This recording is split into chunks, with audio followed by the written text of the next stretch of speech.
very honored to introduce our panelists on our first panel on some innovative eviction defense work.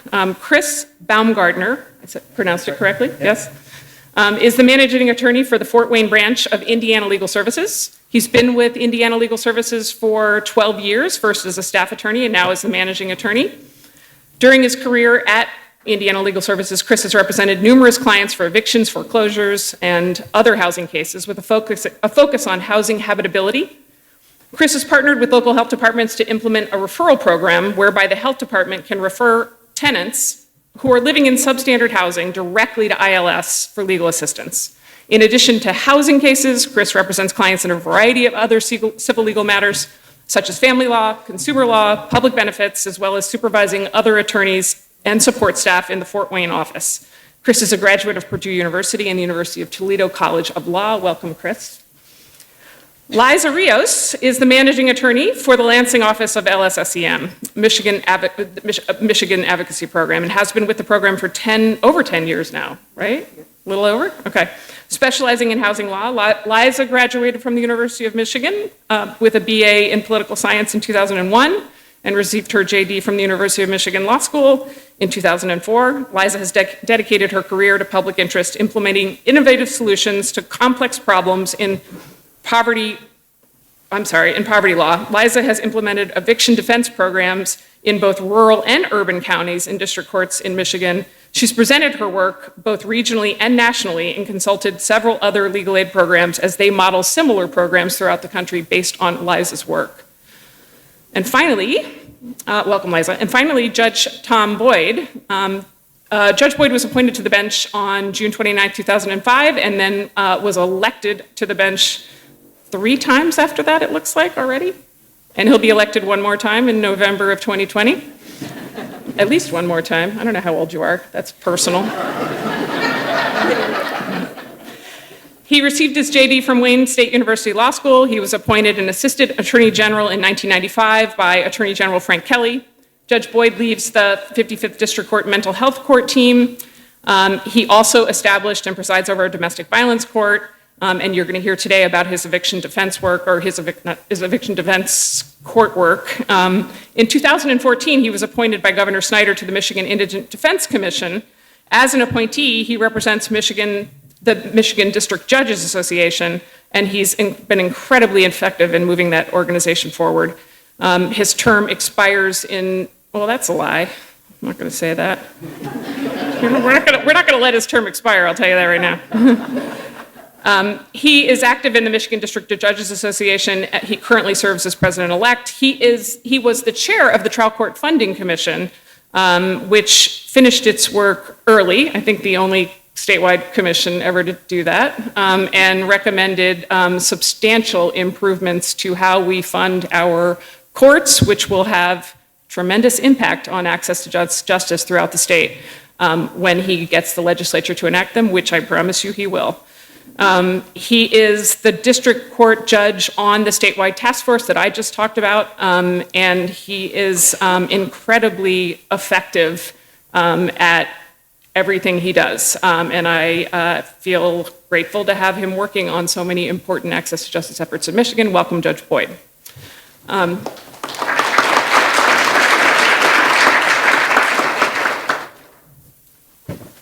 So I've been talking for a long time. I'm going to open this up. I want to start with you, Judge Boyd, and then Chris. Judge, will you please give us an overview of the way landlord-tenant law kind of works in Michigan, what it looks like in your courtroom?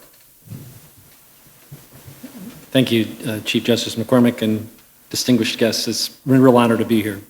Just a quick 3-minute primer on landlord-tenant law in Michigan. We're talking about the possessory interest, temporary possessory interest in real estate, in real property. We're talking about lawsuits brought to remedy a breach or an alleged breach of the possessory interest. Michigan's law is the Summary Proceedings Act and the court rule that accompanies the Summary Proceedings Act. The purpose of the act is swift remedy for landlords while balancing the rights of tenants. These are the goals. There's basically 2 fundamental actions. One is a action for termination of the tenancy for any breach of the agreement, and the other is really for rent. It's an action which will restore balance to the agreement once the rent is brought forward. There's some simple documents. The first is just in the termination context, you need to provide notice that you intend to terminate the agreement, the possessory interest, and that's a 30-day notice. If you're looking for the rent, it's only a 7-day notice. Again, this is as quick as justice can possibly move. After the 7-day notice, there's a complaint filed. This one is for termination of tenancy, and that's for rent. The summons, which we'll talk a little bit more about later, will include the court date. And on that court date, there's going to be a hearing. So it is the quickest possible resolution of a matter you could possibly have. In the court rules, it says a court shall notify the defendant, the tenant, that they have a right to counsel. Historically, I would say you have a right to counsel. This isn't the type of case that the government will pay for a lawyer for you. However, Legal Services of Southwest Michigan might be able to provide you a lawyer if you're otherwise qualified. Now, as Ms. Rios is going to tell you, I say, and they're right out in the hall. That's a primer. Indiana. Sure, thank you. Yeah, the process in Indiana is probably somewhat similar to Michigan and also very quick. So in Indiana, the main purpose of the eviction case is to determine whether the tenant has breached the lease or not and should be evicted. There are really two phases of the eviction case. The first is the eviction phase, where really the only issue is determine whether there's been a material breach of the lease or not, and if so, the tenant will likely be evicted. Unlike Michigan, though, it doesn't sound like Indiana has as strong of a requirement for notice. Sometimes landlords, depending on the circumstances in the lease, sometimes landlords are required to send a previous notice to the tenant before filing eviction, but oftentimes not. So sometimes the first notice a tenant gets is the court summons saying you have to appear in court for an eviction hearing. And that's usually about 2 to 4 weeks after the case is filed. And then again, at that first hearing, the judge determines eviction, whether the tenant has breached the lease or not. If the tenant is ordered to be evicted, they'll generally have somewhere around 2 to 10 days to move out. It varies by county and in case, but that's roughly the time frame. And if they don't move out by that time, then the sheriff can be sent to remove the tenant from the home. If they get the eviction granted, then also there'll be scheduled later a damages hearing. And at that hearing, the judge determines if the tenant owes anything additional to the landlord for unpaid rent, damages to the property, or other charges. So, and that varies, but depending on when that might happen, that could be another month or two after the eviction hearing. So that's the general process of how it works in Indiana. And again, a very quick phase process from the beginning to the end. So, Thank you. Liza, can you give us a sense of what it looks like from a client's perspective? We now know what it looks like from the judge's perspective. How does it work from your client's perspective? Thank you, Chief Justice. And let me say, without repeating the question, real quick, that how important just defending these kind of cases is. Homelessness is devastating. It is extremely destabilizing for an individual, for a family, to not have an address to use for mail, for job applications, for not being able to have to change your child's school, possibly having to, contend with CPS because now you don't have a shelter for your children or appropriate sleeping. So I just want to add that in there, that this is extremely important just to be representing cases that will end possibly in eviction. I mean, the lawsuit is exactly the plaintiff, the landlord, trying to sue the defendant, the tenant, to take their home. And so with that in mind, as I'm, or anybody representing tenants, is constantly thinking, how can I prevent this person, this family, from becoming homeless? What do I need to do to prevent that from happening? And obviously there's several, hopes that you have also to prevent a judgment, to get a counterclaim, to prevent, a money judgment from entering. But that is the primary focus that you're thinking the entire time. How do I prevent this person, this family, from becoming homeless? And so I think that largely depends on when you make contact with the client. If you meet the client or hear from the client before they go to court, in the notice period that Judge Boyd explained, either in the 30-day termination notice or the 7-day non-payment notice, then you can file an answer, which can be before court or in person, according to Michigan law. And you can even file counterclaims, according to Michigan law, for habitability and fitness issues. But that you don't always have the privilege of doing that. You might also be meeting the tenant at court on the spot which is part of our eviction diversion program that Judge Boyd will talk about in a little bit. And so that kind of reduces the pre-court advocacy that you can do, but nonetheless, you are looking at, are there excessive late fees? Are there habitability issues that the tenant brings to light? Are there unreasonable costs or fees that are included in the lease? So you're looking at the lease, you're looking at the ledger, and you're trying to find out and use Michigan law in any way that you can to defend this person, this family, with the thought of preventing an eviction and preventing them from becoming homeless. Or if they contact you after they've gone to court, which in Michigan, if they've already been to court and they've received a judgment, they have 10 days, so you'll try to help them comply with that judgment, or you'll try to think of a way that you can set aside that judgment or argue that judgment being entered in the first place. And then there is then the person that might come to you even after that has happened, after they have already been evicted, and you're trying to help them contact resources to get rehoused. And so that, depending on when the client or tenant contacts you, different avenues are available to you as a representative, but always with the idea that you're trying to either prevent homelessness or help this person become housed again in the quickest and most effective way possible. Chris, is it similar in Indiana? Yeah, I would When say- you're standing next to a client? Yeah, definitely, I would say so. And as Liza said, ideally, we get the case before an eviction is filed, and often we can work with the landlord to resolve it before it gets to court. But usually, we don't get them that soon. Usually, we get them as the eviction hearing is coming up in, 10 days or less even, or the very next day. And so, we try to do our best we can. Quickly reviewing the lease and determining what defenses the tenant may have. And sometimes we aren't able to meet with the tenant until the actual eviction hearing day itself. That's not ideal, but that's the way it works out sometimes. And so, there are defenses that are pretty typical that we often raise. If it's the type of case where notice is required or they didn't give adequate notice, that we can argue that. Or surprisingly, oftentimes it's not the proper party filing the lawsuit. Maybe the landlord's improper agent or some other person who's not the actual owner or proper party to file it. Unfortunately, in Indiana, we don't really have a good defense of habitability, meaning if the place is, a complete disaster and not even habitable, the tenant still has to continue paying rent, and if they don't, they can be subject to eviction. So at the eviction phase of a case, that's not a habitability, or repairs that the landlord is refusing to make is not a really good defense that we can use. That's something that ILS is trying to look at and see if we can make some creative arguments and expand that defense possibly, but at this point, it's not a great defense to use. So, but yeah, and that's essentially what we do, try to, if at all possible, get the eviction case dismissed, or oftentimes we need to get an agreement worked out with the landlord to get the tenant more time to get caught up or whatever cure the breach might be, so. And just to, probably most people understand this, but Liza and/or Chris, both of you, can you discuss briefly how, even if you navigate this one problem, a judgment of eviction can affect your client in the future, not just today?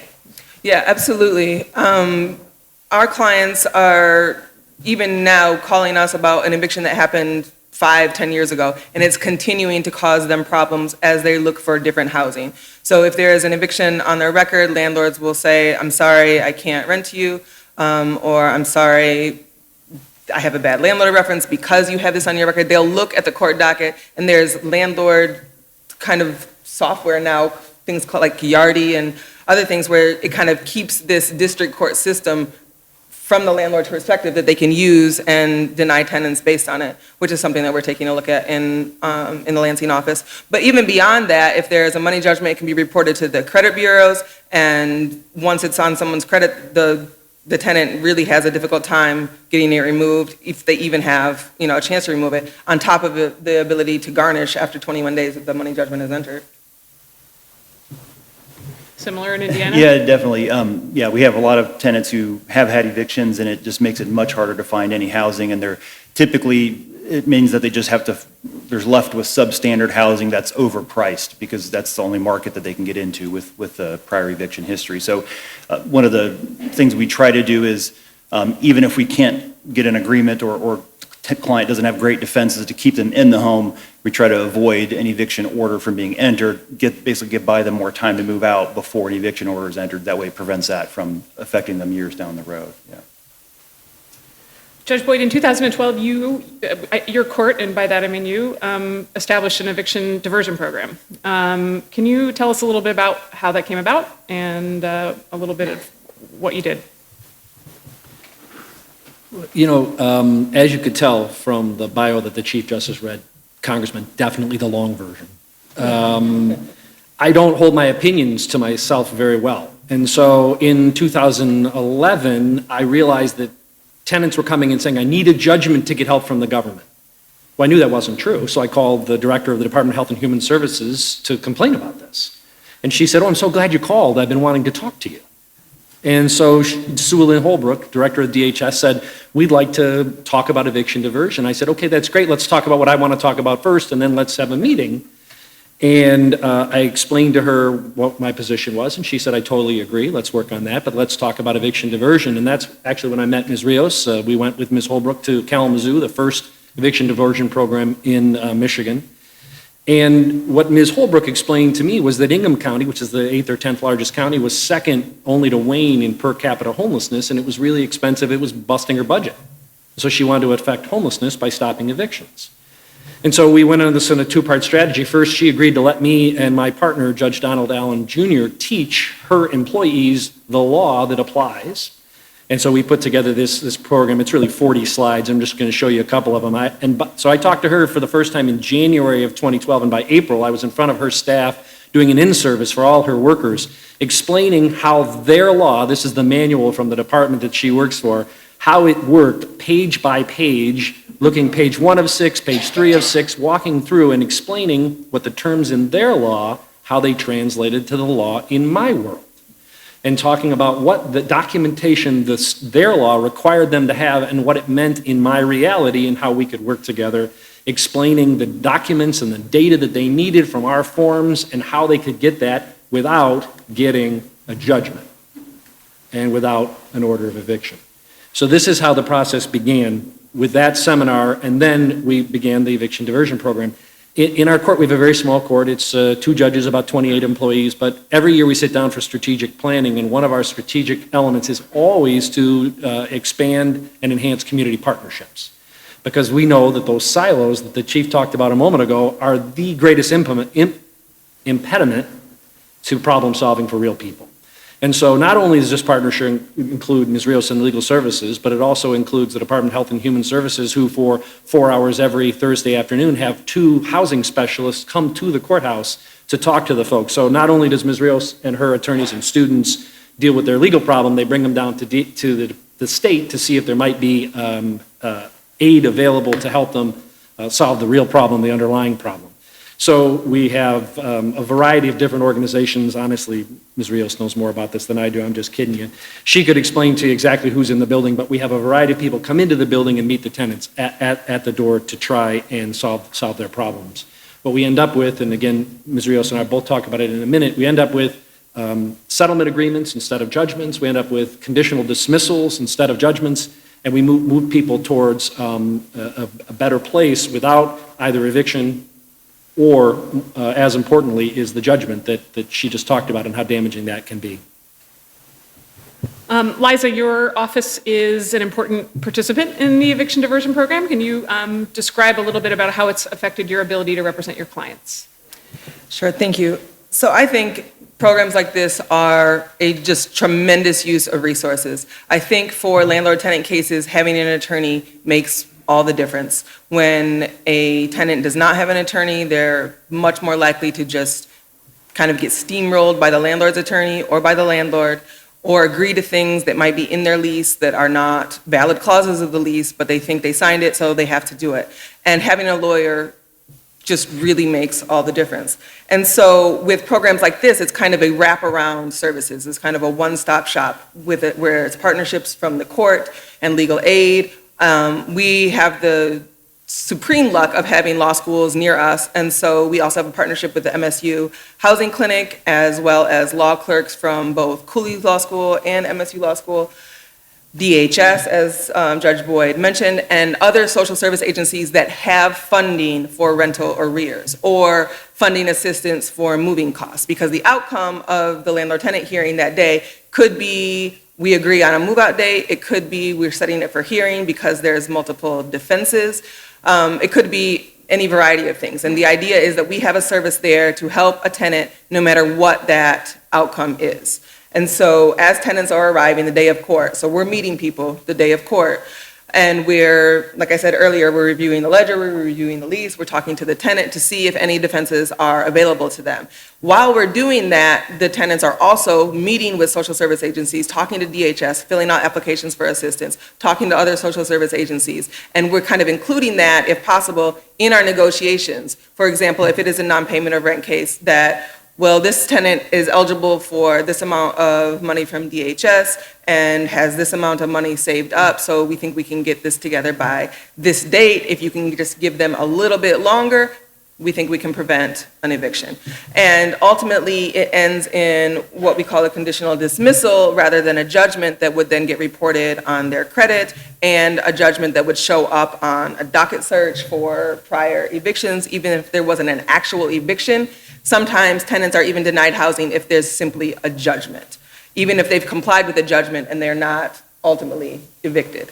So the concept. So yeah, hang on. This is like street fighting. So yesterday. It kind of is. It's a very small place. And yesterday I was involved in a criminal case, a preliminary examination, a felony case. It was a very complicated case having to do with a series of armed robberies. And so lots of witnesses, and it went on into the afternoon when it should have been done. And the door opens up, and in the hallway I can see Ms. Rios standing and screaming out, "Anybody else here for an eviction case?" So this is hands-on combat. I don't want to miss anyone. It is a small space. It is in fact a small space, and people are sometimes timid to say, yes, I'm here for an eviction, because there's a certain amount of, emotional trauma and shame if you are at risk of losing your home. But I want to make sure nobody gets missed and then gets a default, because landlords will call somebody's name like Paula Johnson, and then I will call, no, is Paula Johnson here? So I have to, make sure. But it, to me, is just a tremendous use of resources. At Legal Aid, we are constantly trying to think of innovative ways to use the resources that we have to serve the most people that we can, and to be able to, in one afternoon, serve all of the tenants that are being brought to landlord-tenant court in the 55th District Court, as opposed to sending one attorney to represent one tenant in that same really 3-hour span is a no-brainer that these programs are extremely effective way to use our resources. And it really, I would say, I have to mention this because the success and outcomes of programs, because we've now had programs in 3 different district courts at different times, 2 currently, hopefully 3 again soon. And it really can turn on the investment of the court and the judges.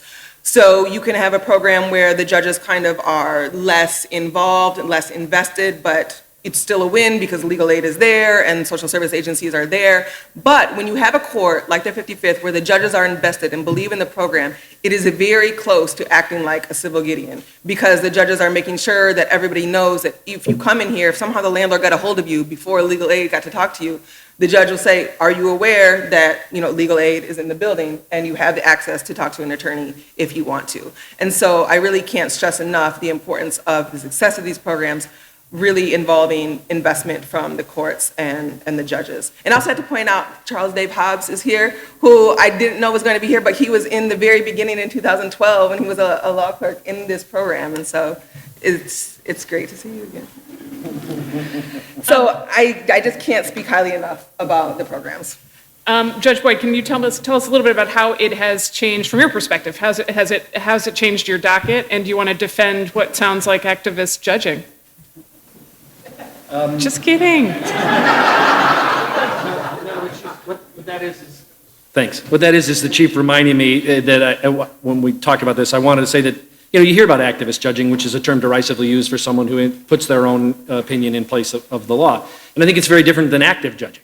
Active judging means you're going to provide that due process, the fundamental due process rights that Mr. Levy talked about, that the congressman talked about, that the chief talked about. And sometimes that really takes some focus. Honestly, if you sit back and watch the pitches come in and call balls and strikes, you're not going to see a whole bunch of really bad behavior all over the field. And so what we do is what I like to refer to as active judging, and that is we try and do everything we can to make sure that there's going to be a fair play. Hashtag active judging, get it trending. And how's it changed your docket? Well, I think that, we can talk about the outcomes, is that what I'm saying? Yeah, is that Okay, right? yeah, sure. So I think the real question is, does it work, right? And so, this is the data of the number of evictions that we've had. The red line is when we transitioned to the eviction diversion program, the program that Ms. Rios started with us in, the 2013. And you can see, obviously, the evictions are way down. This number is a little deceptive because of the aftermath of the housing crisis. We spent a lot of time on foreclosures. I do one foreclosure every other month historically, and during that period of time, I'd have 10 a week. So during the housing burst, so the numbers there on the left side of the chart are a little deceptive, so you have to drill down in the data and look at the number of evictions compared to the number of new case filings. So the blue are the number of new case filings and the red are the number of evictions. And since that's a little hard to understand, at least for me, you can drill down farther and you can see the percentage of evictions compared to the new filings. And you can see obviously that's trending down. And if we drill down one more level, we can just see that the pre-eviction, that number is 26.14. I need better glasses. And the red, the after, is 21.09, which is a reflection of a decrease of 19.3%. Decrease of 19.3% evictions with the program as opposed to before it. Now, if we look back at the default judgments, which Ms. Rios mentioned and we know can be a devastating impact, you see our default judgments are way down. As a matter of fact, if you compare the number of settlement agreements and then conditional dismissals, this is why, you really have to tear down the walls, because we went from settlement agreements, which is a little bit of a burden on the court, to conditional dismissals because the Michigan State Supreme Court gave us a new court rule that said we could. And so we get help wherever we can, including from the top. And you can see here that the number of judgments from people who participate in the program is exceedingly low. As a matter of fact, I can tell you that for the period of time when we were doing settlements, the number of eventual evictions when we had a settlement agreement is only 25.8%. So 74% of the people who participated in the program didn't even end up with a judgment. And you can't have an eviction if you didn't get a judgment. So in the conditional dismissal period, the new paradigm, our results are very similar. That 71% of the people who have participated in the program don't end up with a judgment. So again, no eviction, no judgment. Chris, we know a lot more about national data, thanks to the Eviction Lab at Princeton University, national data on evictions. Can you tell me a little bit about where Indiana and Fort Wayne fits in, and a little bit about the efforts that you all have going on? Sure. Yeah, so Indiana, based on that data that we've mentioned, Indiana ranks about 6th in the nation as far as the highest eviction rates among states. The two biggest cities in Indiana are Fort Wayne and Indianapolis. Those are among the top 15 highest eviction rates for large cities. And if you go down to smaller towns, it can get even higher. In fact, the small town of Waterloo outside of Fort Wayne has an eviction rate of 24%, which means about a quarter of renting families are evicted each year, which is obviously a huge burden on the families and the community as a whole. So Indiana Legal Services has really been making a concerted effort to try to address this issue because of these high eviction rates. One of the results of that effort is in 2018, Indiana Legal Services launched the Eviction Avoidance Project in the Indianapolis area. And the goal for the Eviction Avoidance Project is really to basically just provide legal representation and assistance to all clients who apply and are eligible for the program. Because of limited resources and lack of attorneys that we had available, traditionally we'd only be able to represent a small number of eviction clients, and we have to focus on the most egregious cases, ones where we felt like we do the most good. Whereas the Eviction Avoidance Project, sort of like a blanket, almost like a right to counsel type thing, where if they're eligible, we try to provide representation. And they get referred to us. Some of them are directly applied to Indiana Legal Services, but most of them are referred by community partners. Just as the program in Michigan, we try to work closely with social service agencies, domestic violence agencies, all kinds of community partners that bring us their clients who are facing eviction that probably wouldn't have gotten to us otherwise. So once we get the case, the Eviction Avoidance Project will immediately intervene and try to somehow avoid an eviction, the name of the program. So that could mean hopefully getting the case, preventing the eviction from being filed in the first place, working with the landlord, or if the eviction case is filed, if they can't get it agreed dismissal, they'll go to the court and represent the tenant in the eviction hearing and do the best they can to present the tenant's defenses. This has resulted in a lot of cases being dismissed at the eviction hearing so the tenant can stay in the home, or also a lot of times getting the landlord to voluntarily dismiss the case, or working out some sort of pay and stay agreement or something. So again, that's the ideal, is to get the tenant to stay in the home if at all possible. Sometimes, though, that is just not possible. There's just, the tenant's way too far behind in rent, and there's not really great legal defenses to keep them there. So in those situations, if it's not possible to keep the tenant in the home, the next goal is to try to get them time to move out, and under circumstances that are more reasonable and more, that allows them to find other suitable housing. If they're evicted under an eviction order, then they got, a very short period of time. Usually it means they have to abandon a lot of their property. They have to stay with family and friends, or even be homeless for a while. And so, getting them more time to find adequate housing is definitely very helpful. And also avoids an eviction judgment from being entered, which we talked about earlier, is very helpful for them in the future to try and find other suitable housing. So, that's really what we've been trying to do in the Indianapolis area by trying to really give more of a blanket representation to as many tenants as we possibly can.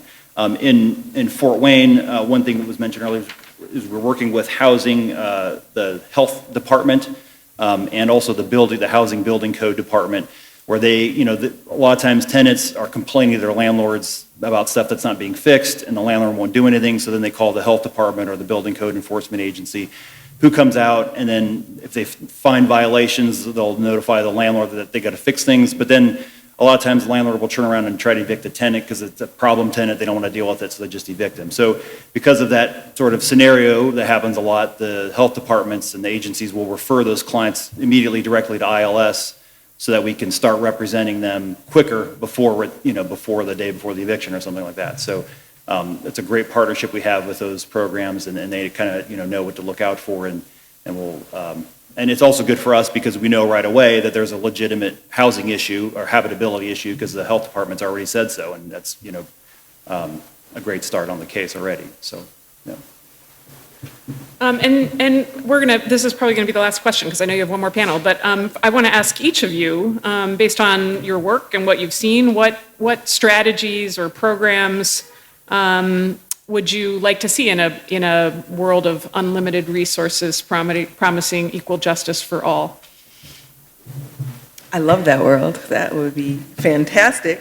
I think that something that we've been talking about in the Lansing office, we'll try and look at other jurisdictions, other states, and see if anything's happening that we can try to model. And in other places, there is eviction expungements, where once a tenant has complied with the judgment, there's a certain period, and then it gets erased from their record. And so when a landlord is searching 10 years later, that eviction from 10 years ago is not haunting you and preventing you from getting affordable quality housing, rather than forcing you, as Chris said earlier, to rent from the local slumlord because that's the only place that will accept you with an eviction from 10 years ago. And so I think that would be an extraordinary next step on top of eviction diversion programs to continue to improve the quality and affordable housing for tenants in our service area. It seems ironic, but what we're really working on is getting people to show up. Because court isn't a place you get help. Court's a place bad things happen.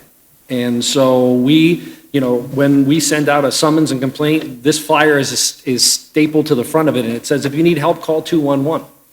And 211 sends people to Ms. Rios, or tells them, if nothing else, go to court. They're going to help you when you get there. we have challenges. Some of the landlord's lawyers don't necessarily love the fact that all the tenants get lawyers. And so they forum shop. The Summary Proceedings Act allows you to take the case to another jurisdiction. And so they'll hop to the next jurisdiction and bring the case there. I recently drafted a court rule that we hopefully will at least give the tenant knowledge that he or she's in the wrong place and has a right to be in the right place.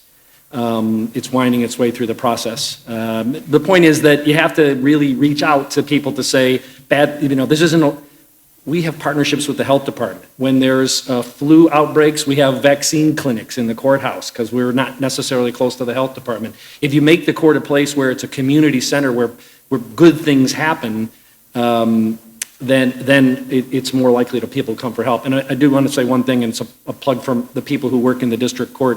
Part of the customer satisfaction surveys that the chief was talking about is we once a year survey our own clientele, the people who come in the court. And last year, the people who come into the court, they said that 99% of the recipients said that the staff in the court treated them with dignity and respect. So the point is that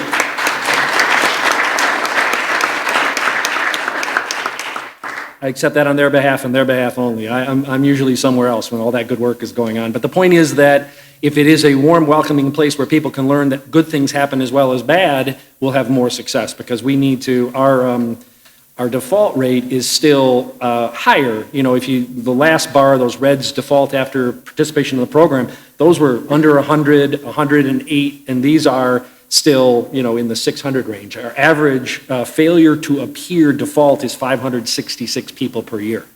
So that's our greatest challenge, is to continue to find ways to bring people in to accept the help that's there for them. Yeah, one thing we'd like to do in Indiana, in Fort Wayne in particular, is try to expand that eviction avoidance project, that almost right to representation. We'd obviously have near the resources to do something like that statewide, but ideally would be a good thing to implement. Also, another thing, as Liza mentioned, some sort of way to get rid of past eviction records. Indiana Legal Services is looking at certain processes and that we might be able to file petitions to seal past eviction cases so they wouldn't pop up on public records. Especially, cases that were dismissed and no eviction judgment was entered. Those can still affect clients because a lot of landlords will say, oh, they don't care whether you're actually evicted or not. All they care about was the case was filed. So we're looking at trying to possibly find ways to get those records sealed. And so we haven't quite got that figured out yet. We're definitely looking towards it. Will everyone please join me in thanking our panelists for joining us this morning?